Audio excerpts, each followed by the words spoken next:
As we've pointed out over the last couple of weeks, since the right-of-way for streetcars along Spadina Avenue have been shut down, there is no relief in sight for anybody who's actually trying to get through traffic. And now, this curb lane along Spadina Avenue, which can be used for parking, can be used for cyclists, will now be reserved, or may be reserved, for buses.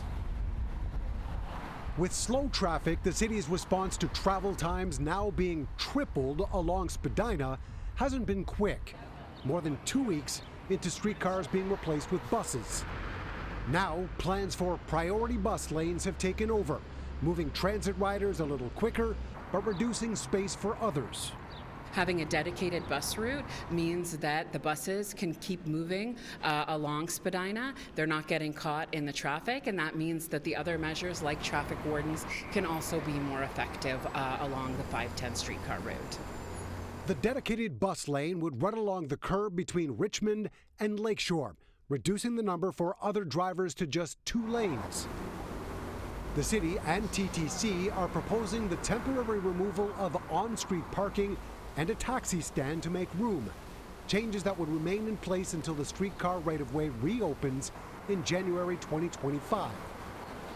Beyond the inconvenience for drivers, cyclists would be squeezed out of the space they normally use, potentially creating a hazard. It actually will create a more unsafe environment, because even where there are some that are comfortable using the dedicated rapid TO bus lanes for cyclists, it becomes dangerous when a bus wants to pass them. The first adjustment to try and address the congestion problems took place Monday, when the TTC stopped operating replacement buses between Front and Queens Quay during the afternoon rush hour, diverting them east to Blue Jays Way before looping them back to Spadina.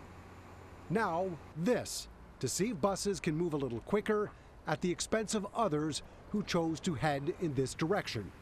What the experience is right now is not acceptable, and it's not acceptable that buses are being backed up and alongside cars, and that's what we're looking to address. So this dedicated bus route is a measure that has been used when other issues like this have arisen across the city. And as you can see, the city's already gone through the motions of trying to make sure no parking takes place here.